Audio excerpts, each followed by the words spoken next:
Hey, everybody, we're back on the Hope Filled Fiction blog this week. And this week we're going to be talking about my debut novel that's Exciting. coming out April 28th. I have the paperbacks in the house. So this is it. If you haven't seen it online or in any of my uh, emails to you. So, anyway, I've got my husband here. This is Hershel. Hello. So I drug him in here so that I wouldn't be doing this by myself. And I gave him a list of questions that he's going to ask me that we're going to talk about.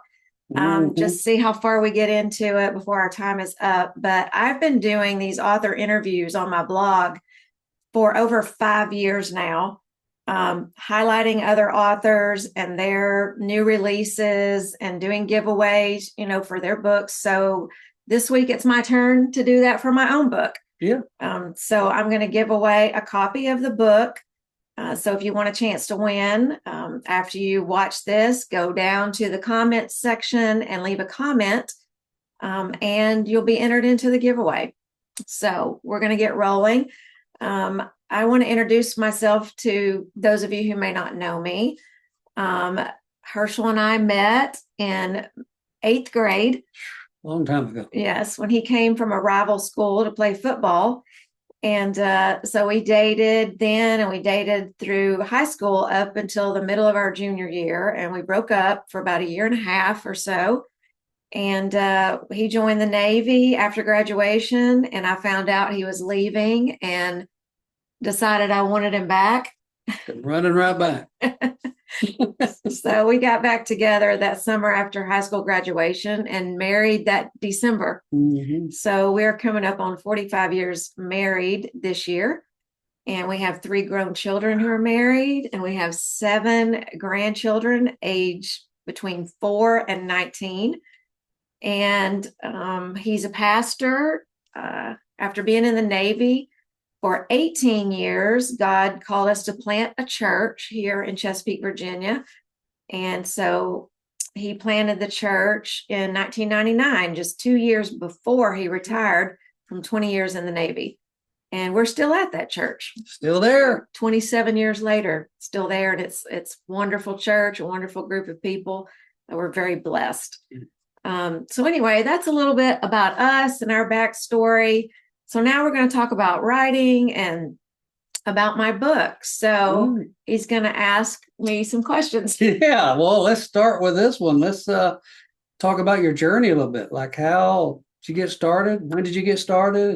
And because you didn't start this when you were 20. No, I did think about writing a few times over the years, and took a couple of little steps. I did a mail-in short story for a children's publishing company, and they accepted me, but I talked myself out of doing it because I thought they accept everybody. Yeah. They just want my money.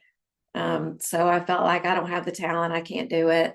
And I've just written little things over the years, like poems and devotions for church and songs and things like that. And so I didn't really delve into novel writing until 2018. And we had gone through a really rough time, parting ways with our best friends and ministry partners at the church. And I was just grieving and depressed. And for like 2 years, I was just kind of wallowing. And so I ended up going to see a counselor just to talk about everything. And she was very wise in telling me to find something for myself that I would enjoy doing, something to spend my time on so I wouldn't dwell so much on the hurt of what happened. So I prayed about it. I started looking online with some different things. And I thought, hey, I've always been interested in writing. Maybe I'll try that. So I took a little assessment online because I didn't know, should I write fiction or nonfiction or songs or poetry? I didn't really know.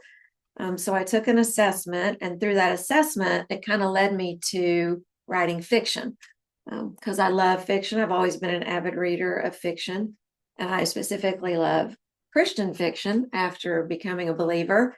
And so that's what I jumped into in 2018, and been drinking from a fire hydrant ever since. Yeah, now you did something that 1 month that started I it all. did the NaNoWriMo, which is National Novel Writing Month, where you write 50,000 words in a month. Well, I got my 50,000 words in 3 weeks. I remember that. And I continued to work on the story. And by the end of the 4th month, I had 120,000 words and a hot mess.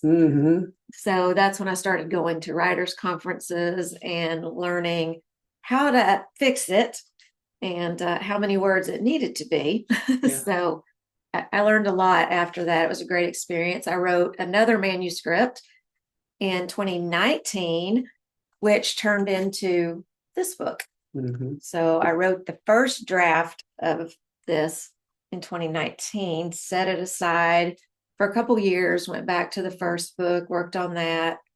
When that didn't go anywhere, I went back to this one. So, and it's had 3 different titles since then. So on the journey you've been on, what would you say was the best place you ever spent money? I think the writers' conferences. I think because at a conference, not only do I get training and people teaching me about the craft, about platform and newsletters and all the things I need to do, but it's also the best place to network with other writers, to network with agents and editors and, all the people that know the business. And doing these interviews, going to conferences, I think has helped me with that too, because I've been able to meet people and then invite them to come on the blog and share about their books. So I think definitely writers' conferences. Now, when it comes to writing, you enjoy writing, I know, but where do you enjoy doing your writing at? Well, I have this beautiful office here. You see the beauty behind me. Up here is all the mess. You took over a whole bedroom. We redid this bedroom, I think, in 2021. Turned it into my office. And most of the time, I just use my office to do these interviews and to store things and print and whatever. But most of my writing I do on my laptop in our bedroom. I have a corner chair in there. That's where I do my quiet time Bible reading and things in the morning. And it's just so comfortable to sit back, put my feet up on an ottoman. And so here on my desk, I have to reach forward. It hurts my neck and shoulders. So some people like that more formal, setting. I have shoulder issues and knee issues and all the old lady Let's not issues. talk about all those issues. So I like to sit in my chair with my feet up. So what genre of writing do you produce, and why did you choose that? Well, I write Christian women's fiction, and women's fiction is basically following the woman's journey. And usually women's fiction has deep themes. And she has a pretty strong character arc and a spiritual arc because she starts out kind of struggling or, in a hole or something, and she's got to grow and learn through the process. And I think one reason I write that genre is because God led me in that direction. And it's just my personality. I really enjoy serious things. Even in conversation with people, I'm not great with chit chat and just talking about, menial things that don't matter that much. I like to talk about deep things and what really matters and God's word and what the scriptures say about how to live a holy life and how to address, mental health issues, people that deal with suicidal thoughts or, abortion, abuse. There's all of these issues that go on in the world, but they also go on in the church. And as a pastor, that we're not immune to the struggles that people go through outside the church. We have that in the church too. So I like to write books that will address some of those things and give people hope, through the story. First, to know you're not alone. Other people are going through those same kind of things and people understand, but also God is there with you in the mess.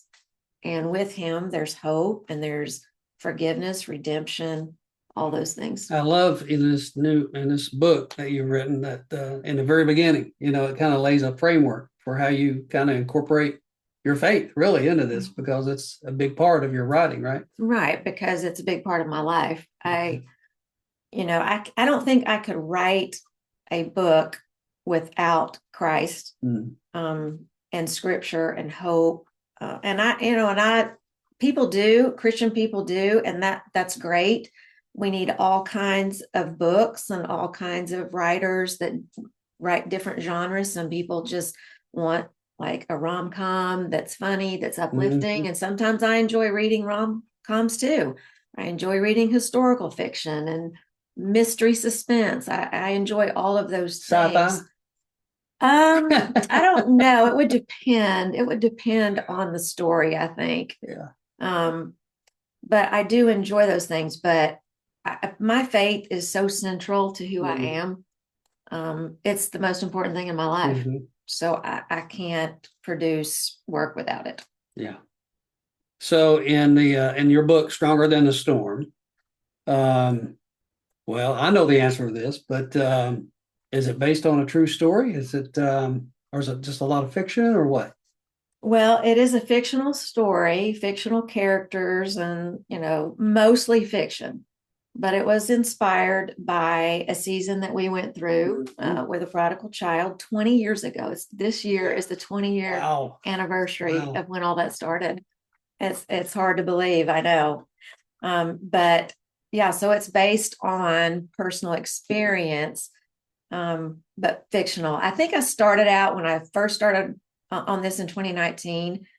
I was trying too much to write it like our story. It was too close to our story. And then at a writer's retreat a few years ago, Lisa Carter, I was talking with her about the book, and the beginning, I needed a little more tension, in the beginning for the inciting incident, that propels the story. And so we were talking, and she said, well, you need to bring a conflict in right at the very beginning. And I said, well, it didn't happen that way for us. And then she said to me, are you writing your story or are you writing the Holbrook story? Yeah. And so her comment really made me stop and think, okay, she's right. This needs to be fictional. And so it's fictional, but I think a lot of the emotions in there that the mom experiences, came out of my emotions, from 20 years ago. Okay. Well, when it comes to like, by the way, you made me appear a lot better in that book than I am. So I appreciate that. Well, you're not. I know you built a lot of fiction into it. Absolutely. So absolutely. Tell us about the location. Where's the setting for the book? Okay. Well, you see on the cover, you see a beach, right? You see ocean, and the beach is my favorite place on earth. I don't like the water, but I love to go to the beach just to sit and listen to the waves crashing. And we live about 30 to 40 minutes from Virginia Beach, from the ocean front. So the book is mainly set in Virginia Beach. Okay. There are some scenes with Lisa, the teenage daughter. When she runs away, she and her friend, they go to Myrtle Beach. Well, you're giving away the story now. Well, they know from the back cover copy that she runs away. All right. They go to Myrtle Beach. So the beach there, and then there's a couple of scenes at Kitty Hawk in the Outer Banks of North Carolina, which is about an hour from us. So there's 3 different beach locations. Oh, you like the beach? I love the beach. You like the beach. What in the whole book and all the characters? Think about all the different characters you have here. Was there one that was like really easy to write, like you could really relate to and just write? I think the main characters were harder. Kevin, Beth, and Lisa, even though You're Beth though. I know, but it was really hard to write her because in the beginning, they tell you at all the conferences and the teachings that the person needs to be likable. Yes. Your heroine or your hero, the readers need to like them or feel for them in some way, or they're not going to keep reading. And she wasn't very likable in the beginning because she was kind of me. Mm. So when my critique partners would say, I don't like her, You're very likable. I was basically saying, they were saying, I don't like you because Beth was so much like me. So I had to go back and make her a little bit less controlling and than I am, or that I was, so that was a little difficult to do. But I think one of the easiest characters for me was Jackson. And he is Lisa's friend, a childhood friend that she grew up with. And then, they start talking with each other again later in the book. And I think Jackson is just this godly young Christian man who is respectful and kind and compassionate. And I just love him. Everybody would love him. I love him. I love him. Now, on the flip side of that, who's the hardest character to write about? That was Isaac. Isaac is a pill. Yeah.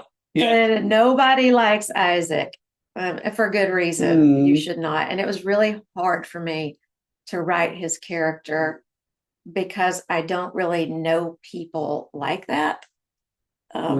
So, yeah, I had to use a lot of imagination there for him.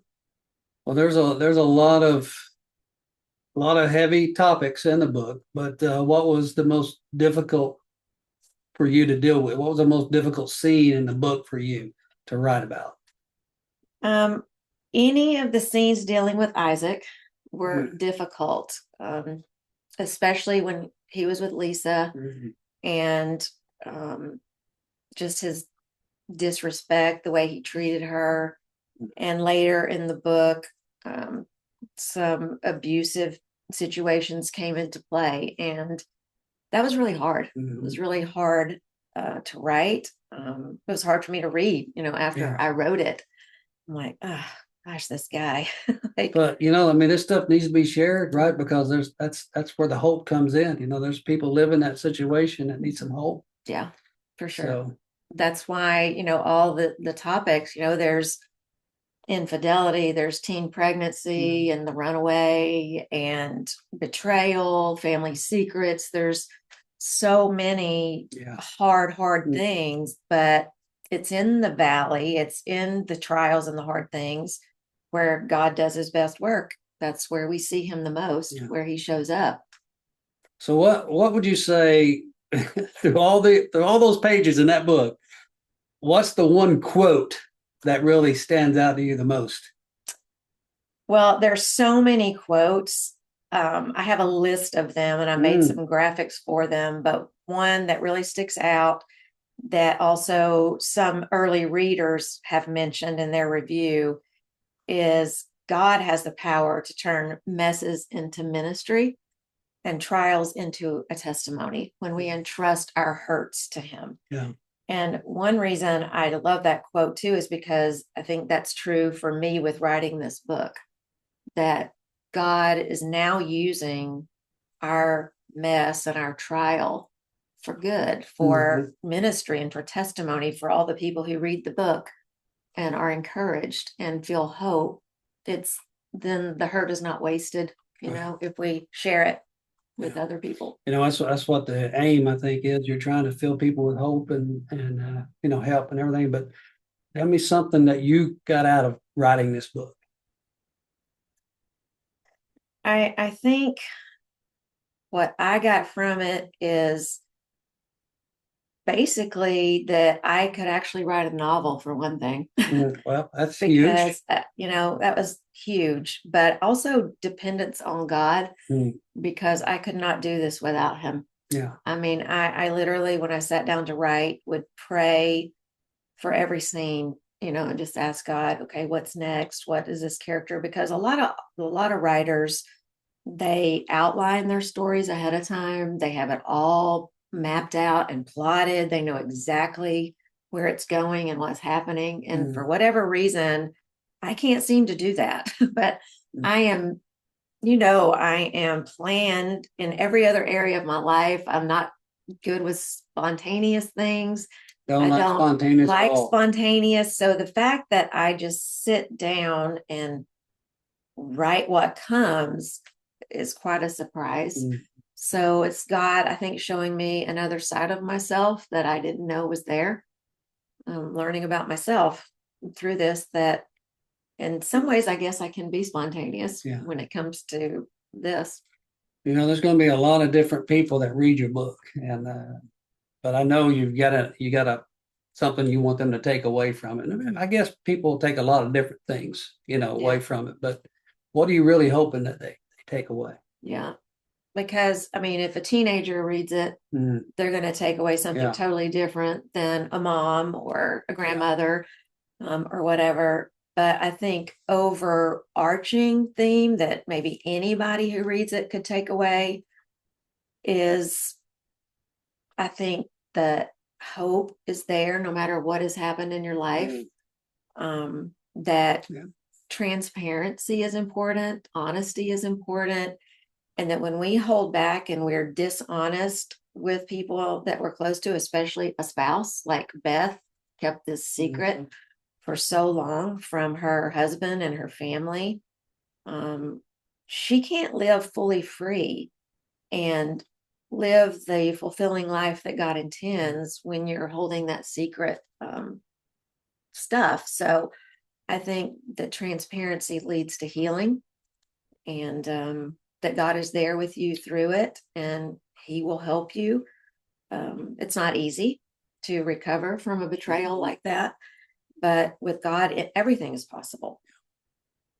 Well, in your journey, I mean, it's been you spent a lot of hours working on this book. All right. So how have you found, you know, time for the family and other obligations that you have? You've got a job at the church. And so how do you find time to balance all these things? Well, not very well. Mm, And you know that firsthand, that I pretty much work all the time yep. because, when I jumped into this back in 2018, I had no clue what was involved. Had I known, I'm not sure if I'd have had the courage to do it, Mm, because it also has cost thousands of dollars to do all I've done over the last 7 to 8 years with the conferences and, the equipment and the subscriptions and all the things. But the time, yeah, to do the interviews, to keep my website going, to do all the editing, to do marketing and yeah. social media, connecting with people. I was on the Virginia board for 6 years, and a lot of things. So it's a lot of hours. And I feel like a lot of times I've had to say no to some things that I really wanted to do. Yeah. Well, this So is a calling. This is really a calling for you in it's your life. ministry. It's a Yeah. ministry. Hmm. And I have to look at it that way. Yeah. I mean, I think God's put this on your heart. And And I think because I consider myself new at this. I mean, this is my first book being published, so I'm still learning so much. So it takes me forever to figure something out. So I feel like the more I do it, the longer I do it, the less time it will take me because I'll know how to do it. So I'm trying. God led me last year to simplify some things. That's why I stepped away from the board. I stopped leading the local writers group that I was leading. I've dropped down to twice a month interviews instead of every week, every other month newsletters instead of monthly. I've really tried to pare down some things because I want to spend more time doing other things too. Okay. What do you love most about being a writer? Now an author. Hmm. I just think the power of story. I think about Jesus and the Bible and the parables and how powerful story is, Mm-hmm. and how Jesus used everyday things to teach the disciples how to live and, about faith and all those things. And I think to be able to put a story out there and have people read it and like think about Jesus and faith, and to know I had a part in that, to be encouraged and all these things. It's pretty big to Mhm. think, gosh, if somebody read this and was really encouraged and had walked away with hope that they didn't have before, that's got to be the best thing about writing a novel. Yeah. Well, that's incredible. Stronger than the storm. But tell me, what's next? What's coming next for Deena Adams? Well, I finally just finished the first rough draft of book 2 in this series, and the polished draft is due to my publisher in August. So I'm going to be working on that the next few months. Once I get past this launch on April 28th, I've got to really hit hard on the editing and polishing for that book, get that turned in, and then I'll be working on book 3 after that for this series. No teaser on the book at all? Well, the second book is going to be the oldest son, Tyler, in this book, and his bride, Shelby. And Shelby is going to get the very rare skin disease that I got in 2022. So I write stories about personal experience, either myself or people I know. So yeah, I'm going to bring that into the next book. And then the third book is going to be based on our friends, Kenny and Teresa, who, by the way, were the ones who we parted ways with, that I started writing because of that. Well, we reconciled with each other in 2020. So 4 years later, we reconciled, and now we're best of friends again. And so the third book in this series is going to be based on an experience they went through in Chad, Africa, when they were serving there as missionaries. You write these books that are hard for me to read. Yeah, but that's my women's fiction with deep themes and hope. So yeah, that's what's coming. Well, that's all the questions I have. So what, you got anything else you want to part with? No, just to say, thank you all for whoever watches this to the end. And if you're interested in this story at all, I hope you'll buy a copy. Like I said, the paperback is going to be available on April 28th. You can get it on Amazon, and you can pre-order the ebook right now through April 26th. You can pre-order and save $1 if you're a Kindle lover, if you like that digital copy. So that's it. And I will be looking for your comments on this post, and I can't wait to pick a winner and send you a copy of my book. So next week, it's going to be the day after my launch when the next post comes out. So I'm going to be sharing a couple of things about my launch with you next time on the blog. So thank you. Great. Love it. Thank you for doing this with me, so I didn't have to do it alone. He's a trooper. All right. Bye, everybody. Bye-bye.